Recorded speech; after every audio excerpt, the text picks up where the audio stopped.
ఎరా మాటలతో చెప్తే వినవా? ఎప్పుడు ఎక్కడికి వెళ్తావు? బాబు గారు మీకు దండం పెడతాను, నన్ను వదిలేయండి. ఇది నీకు మంచిది కాదు బాబు గారు. మంచిది కానిది బాబు గారు, వరదలో చిల్లు కొట్టకపోయినప్పుడు తాడి దూలాలు డబ్బులు మీరే ఇచ్చారు. అదీగాక పెద్దదాని పెళ్లికయ్యే ఖర్చంతా మీరే ఇచ్చారు. సర్లే, ఇప్పుడు ముసల్దానికి కూడా మీరే ఇస్తానంటున్నారు. మీ మంచితనాన్ని నేను భరించలేను బాబు గారు. మీ దండం పెడతాను. భరించలేవురా. రేపు ఆ ముసిల్ది చస్తే ఏ పొరుగు రోడైనా ఎందుకు చచ్చింది అంటే మందు ఇప్పించలేక నువ్వు చెప్తావు. నరసింహం గారు బ్రతికుండగానే ముసిల్దానికి కర్మ వచ్చిందా అని ఎవడైనా అంటే నేను భరించలేను. నేను తలకాయ ఎత్తుకోలేదు. నోరు ఎత్తావా లెంపకాయలు తింటావు. ఇదిగో ఇంటికి నాడు 300 ఇస్తాను, ముసిల్దానికి వైద్యం చేయించు. పాలు నేనే తీయాలి, కాఫీ నేనే పెట్టాలి, పేడ నేనే పిసకాలి, పిడకలు నేనే వేయాలి. ఈ పనులన్నీ నేనే. నువ్వు మాత్రం కొందరు బొమ్మలో కూర్చొని పుస్తకాలు చదువుకుంటున్నావు. వింటున్నావా? నిన్నే. ఏమిటైనా సార్, ఇంతకీ నన్నేం చేయమంటావు? ఆ పుస్తకం పక్కన పారేసి నూతులోంచి నీళ్లు తోడు. ఆ పని చేయడానికి అమ్ముంది. పోనీ పేడ పిసికి పిడకలే. చిచి, పేడ వెధ వాసన వస్తుంది, నా వల్ల కాదు. ఆహా, పేడ వాసన రాకపోతే మరే వాసన వస్తుందట? రేపటి నుంచి ఆవులకి గేదెలకి కుర్తులకు ఆ సెంటు కలిపి పెడతాను, అప్పుడు చేద్దు గాని సెంటు పిడకలు. మొహం ఎలా ఉందో చూడు, అరటి డొప్పలాగా. నోరుమూయి, నీ మొహమే ఉంది కొండ ముచ్చులాగా. నీ మొహమే ఉంది పెంట కుప్పలాగా. కోతి, నోరు మూస్తావా? నువ్వు నోరు మూసుకో. నువ్వు నోరు మూయి ముందు. నువ్వు నీ నోరు మూసుకో ముందు. అబ్బా, తెల్లారిందో లేదో మొదలు. ఏమొచ్చిందే మీకు? నాకేమీ రాలేదు. ఉందిగా నీ ముద్దుల పెద్ద కూతురు. ఈవిడ గారేమో మహారాణిలా కూర్చుంటుందట, పనులన్నీ నేను చేయాలట.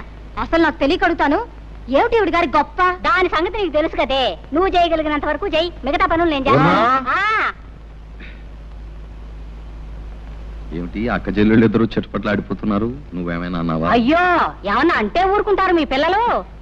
ఇది రోజు ఉండే భాగవతమే గాని ఎందుకో పిలిచారు చెప్పండి. 300. 300? ఎందుకు? తర్వాత చెప్తాను, ముందు. ఏమిటండి తర్వాత చెప్పేది? ఊళ్ళో ఎవరికో ఏదో వచ్చి ఉంటుంది, తగ్గుతున్న అమ్మా అని తయారయ్యారు ఉపకారానికి. నెమ్మదిగా మాట్లాడు, ముందు. నేను ఇవ్వనండి. ఇవ్వను. నా కోపం వస్తుంది. ఏం చేస్తారు? ఏమైనా చేస్తాం. నేను ఇవ్వనంతే. ఇవ్వమంటున్నాను. చెప్పాను. Silence silence silence. తూర్పున సూర్యుడు ఇంకా దిద్దనే లేదు, మీరు అప్పుడే కాకా గాఘా మామాల దాకా వచ్చేసి గుణింతాలు దిద్దేసి చాచా చీచీలు అనేసుకుంటున్నారన్నమాట. మీకు బొత్తిగా భయం లేకుండా పోయిందిరా. అయినా వీధిలో అంత మందిని కూర్చోబెట్టి ఆడవాడితో తగురేట్రా నీకు? పద పద పద పద పద పద. అది కాదురా పంతులు, ఇప్పుడు ఆ సుబ్బన్నగాడు లేడు. ఎందుకు లేడు? ఉన్నాడు. వాడు పారిపోకుండా 2 మనుషులు పట్టు కూర్చున్నారు వాడిని. అది కాదురా, వాళ్ళ అమ్మకి జబ్బు చేసింది. మందు ఇప్పించకుండా ఎక్కడా ముసిల్దాన్ని చంపేస్తాడో నాకు భయం వేసి వాడిని నానా చేవాట్లు పెట్టి ఒరే వెధవా ఇంటికి రారా 300 ఇస్తాను అని చెప్పి అంటారు. ఉపకారానికి ఊరిని ఉద్ధరించడానికి మనకున్న 25 ఎకరాల పొలాన్ని 5 ఎకరాలు చేశారు. 2 ఆడపిల్లలు పెళ్లికి ఎదిగిన ఎత్తి మీద కూర్చున్నారు. ఆ రాంబాబు దయదలిచి వ్యవసాయం చేస్తున్నాడు. కనీసం ఎరువుల కన్నా డబ్బులు ఇవ్వకపోతే ఏం బాగుంటుంది? ఆ డబ్బు తీసుకెళ్లి ఎవరికో ఇస్తానంటారు. మీరేనే చెప్పండి మాస్టారు, ఇలా అయితే ఈ సంసారం ఏం బాగుపడుతుంది? అర్థమవుతుందమ్మా, అర్థమవుతుంది వీడి వెధవ బుద్ధి. ఒరేయ్, కాస్త జాగ్రత్తగా వినరా. సంసారానికి మగాడు కూడికి లాంటి వాడురా. ఊరికే తెచ్చి పడేస్తూ ఉండాలి.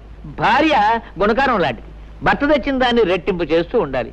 పిల్లలు ఎలాగూ మైనస్లే కదా, అంటే తీసివేతలన్నమాట. ఒరేయ్, నీకున్నది 2 ఆడపిల్లలు, వాళ్ళకి పెళ్లిళ్ళు పేరెంటాలు చేయవా? ప్లస్ గా ఉండవలసింది నీవే ఇలా మైనస్ గా తయారైతే ఎలారా? కాస్త బుద్ధి తెచ్చుకోరా, కాస్త బుద్ధి తెచ్చుకోరా. ఇదిగో వీడు ఉత్త తెలుగు మాస్టారు, వీళ్ళ లెక్క నువ్వేం పట్టించుకోకు. ఈవేళ నా పరువు కాపాడు. పరువు అన్నాక చేస్తానా? తెస్తాను ఉండండి.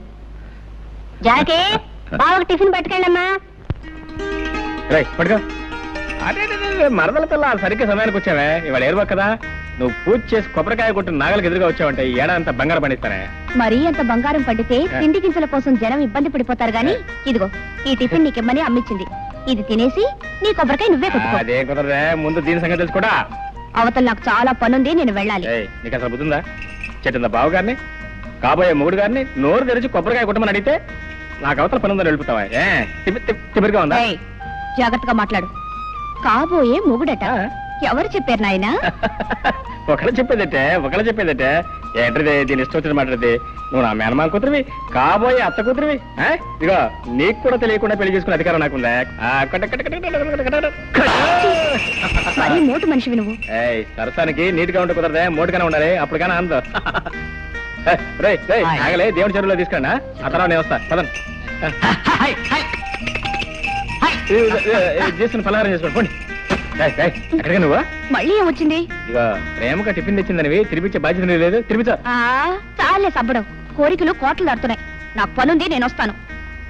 వస్తే దుంపదగి ఇదేం మరదల పిల్లండి, ఇదేదో కంచు వ్యవహారంలాగా ఉందే. టిఫిన్ తేవడేమో నా కోసం తీసుకొచ్చింది, తందేమో సరిపోయాక నాకేం మిగులుతుంది? ఓ సోస పెట్ట.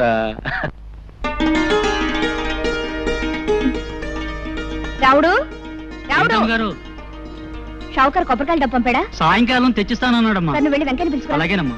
రావులమ్మా, రావులమ్మా, ఏమిటి అలా ఉన్నావు? పెద్దయ్య గారికి ఇప్పుడు 3 సార్లు కాఫీ తీసుకెళ్ళి ఇచ్చానమ్మా. తుప్పుకుని మొహాన్ని ఉమ్మేసి ఒకటే తిట్టడం మొదలెట్టారు. ఆయనకి మీరు ఇస్తే కానీ కుదరదమ్మా. వెళ్ళండి అమ్మా, వెళ్ళండి.